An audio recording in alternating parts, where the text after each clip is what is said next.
안녕하세요. 오늘은 사랑을 가장한 조작, 나르시시스트의 진짜 의도라는 주제로 이야기해 보려고 합니다.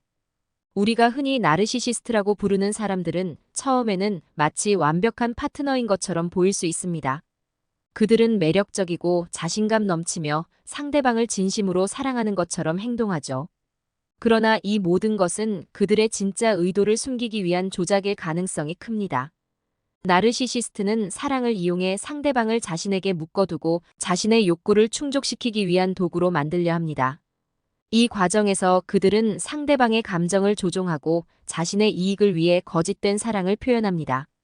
오늘은 이러한 나르시시스트의 행동을 구체적으로 살펴보고 그들이 어떤 방식으로 사람들을 조작하는지, 그리고 이에 어떻게 대응할 수 있는지에 대해 이야기해 보겠습니다.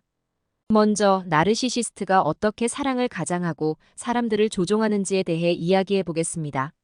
나르시시스트는 종종 초기 관계에서 상대방에게 과도한 관심과 애정을 쏟아붓습니다. 이것은 러브 밤버링이라고 불리는 전략입니다.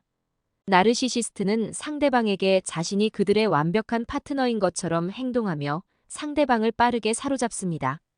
예를 들어 매일같이 사랑을 고백하고 지속적으로 선물을 주며 끊임없이 상대방을 칭찬합니다. 하지만 이러한 과도한 애정 표현은 진정한 사랑이 아닙니다. 나르시시스트는 상대방이 자신에게 빠져들도록 만들기 위해 의도적으로 이런 행동을 하는 것입니다. 그들이 원하는 것은 상대방이 자신에게 의존하게 만들고 나중에는 그들의 요구에 순종하도록 만드는 것입니다.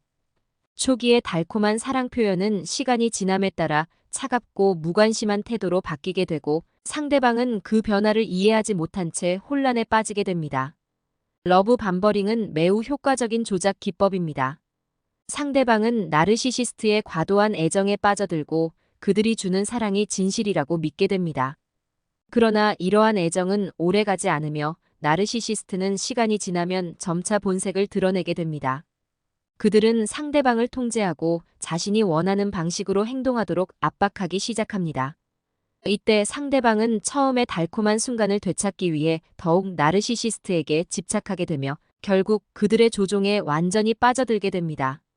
두 번째로 나르시시스트는 가스라이팅이라는 기법을 사용해 상대방을 조작합니다. 가스라이팅은 상대방이 자신의 감정이나 판단을 의심하게 만들어 결국 나르시시스트에게 의존하게 만드는 전략입니다. 예를 들어 나르시시스트는 상대방이 느낀 감정을 부정하거나 그들의 기억을 왜곡시켜 자신이 옳다는 것을 끊임없이 주장합니다. 상대방이 어떤 상황에서 불쾌감을 느꼈다고 말하면 나르시시스트는 그건 내가 너무 예민해서 그런 거야 라고 말할 수 있습니다. 이렇게 상대방은 점점 자신의 감정이나 생각을 믿지 못하게 되고 결국 나르시시스트의 말에 의존하게 됩니다. 가스라이팅은 매우 위험한 심리적 조작 방법입니다. 피해자는 자신의 현실 감각을 잃고 나르시시스트가 말하는 것이 진실이라고 믿게 됩니다. 이는 피해자의 자존감을 떨어뜨리고 심리적 불안을 초래할 수 있습니다. 실제로 가스라이팅을 당한 사람들은 종종 우울증, 불안장애, 심지어는 자살 충동까지 경험할 수 있다는 연구 결과도 있습니다. 나르시시스트는 이러한 조작을 통해 상대방을 철저히 통제하며 그들의 삶을 자신이 원하는 대로 이끌어갑니다. 또 다른 나르시시스트의 조작 기법은 희생자 역할입니다. 나르시시스트는 자신이 마치 피해자인 것처럼 행동하여 상대방의 동정을 유발하고 이를 통해 자신의 이익을 얻습니다. 예를 들어 나르시시스트는 자신이 고통받고 있다는 이야기를 하며 상대방이 자신을 돕도록 유도합니다. 이 과정에서 나르시시스트는 자신이 아무 잘못도 없으며 모든 문제가 다른 사람들에게서 비롯되었다고 주장합니다. 이러한 희생자 역할은 특히 관계에서 매우 효과적입니다.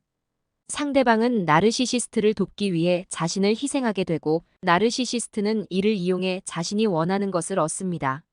예를 들어 나르시시스트는 내가 이렇게 힘든데 너는 왜 나를 이해하지 못해? 라고 말하며 상대방을 죄책감에 빠뜨리고 결국 그들이 자신에게 더 많은 것을 양보하도록 만듭니다.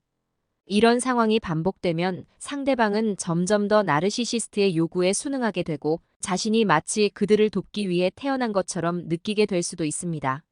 나르시시스트는 또한 분할과 정복 전략을 사용해 주변 사람들을 조종합니다.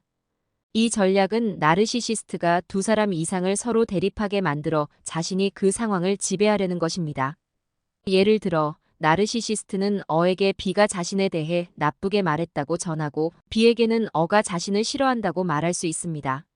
이렇게 되면 어와 B는 서로를 의심하고 갈등하게 되며 나르시시스트는 그 상황에서 자신의 위치를 강화하게 됩니다. 분할과 정복 전략은 직장, 가정, 친구 관계 등 다양한 상황에서 나타날 수 있습니다. 나르시시스트는 갈등을 조장함으로써 자신이 상황을 통제할 수 있는 위치에 서게 됩니다. 이때 그들은 중재자로 나서거나 모든 상황을 통제하는 인물로 행동하면서 다른 사람들이 자신을 필요로 하게 만듭니다. 이는 나르시시스트가 자신의 우월함을 느끼고 다른 사람들을 자신의 의도대로 조종할 수 있도록 도와줍니다. 이제 나르시시스트가 사람들을 조종하는 다양한 기법들을 살펴보았으니 그들이 궁극적으로 추구하는 것이 무엇인지에 대해 이야기해 보겠습니다. 나르시시스트의 진짜 의도는 무엇일까요? 그들은 왜 이런 조작을 통해 다른 사람들을 통제하려고 할까요? 나르시시스트는 결국 자신의 자아를 강화하고 자신이 모든 상황을 통제할 수 있는 위치에 서고자 합니다. 그들은 다른 사람들을 조종하고 이용하며 자신의 욕구를 충족시키는 데에 주력합니다. 나르시시스트는 타인을 통제함으로써 자신이 우월하다는 느낌을 받고 이러한 느낌을 통해 자신감을 얻습니다. 그러나 이들은 절대 자신이 틀렸다는 것을 인정하지 않으며 항상 자신의 행동이 정당하다고 생각합니다. 이는 나르시시스트가 타인과의 관계에서 문제를 일으키고 결국에는 자신도 고립되는 결과를 초래하기도 합니다. 나르시시스트의 또 다른 목표는 바로 공감의 결핍입니다. 그들은 타인의 감정을 이해하지 못하며 타인이 어떤 고통을 겪고 있는지에 대해 신경 쓰지 않습니다.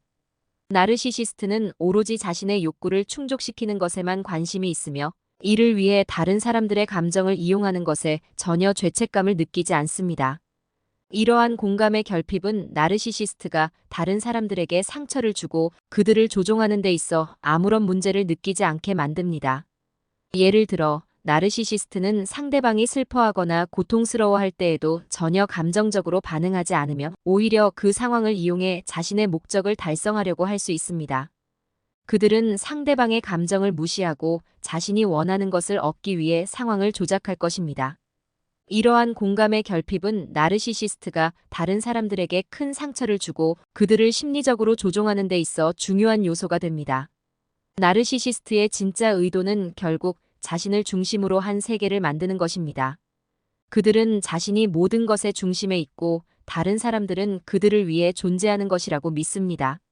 이러한 생각은 그들이 다른 사람들을 조종하고 이용하며 자신의 욕구를 충족시키는 데 있어 죄책감이나 후회를 느끼지 않게 만듭니다.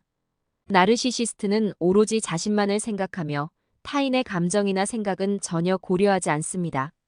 이제 나르시시스트의 행동을 이해했다면 그들에게 어떻게 대처할 수 있을지에 대해 이야기해 보겠습니다. 나르시시스트와의 관계에서 벗어나기 위해서는 몇 가지 중요한 전략이 필요합니다. 첫 번째로 중요한 것은 나르시시스트의 행동 패턴을 인식하는 것입니다. 그들이 사용하는 가스라이팅, 러브 밤버링, 희생자, 역할 등의 기술을 미리 알고 있다면 그들의 조작에 넘어가지 않을 수 있습니다. 나르시시스트의 행동을 인식하고 그들이 무엇을 의도하는지 이해하는 것은 그들과의 관계에서 자신을 보호하는 첫걸음이 될 것입니다. 두 번째로 우리는 나르시시스트와의 경계를 명확히 해야 합니다. 그들이 우리를 조종하려 하거나 우리의 감정을 조작하려 할 때 우리는 단호하게 우리의 입장을 지켜야 합니다. 이는 말처럼 쉽지 않을 수 있지만 나르시시스트와의 관계에서 자신의 정신적 건강을 지키기 위해서는 반드시 필요한 일입니다.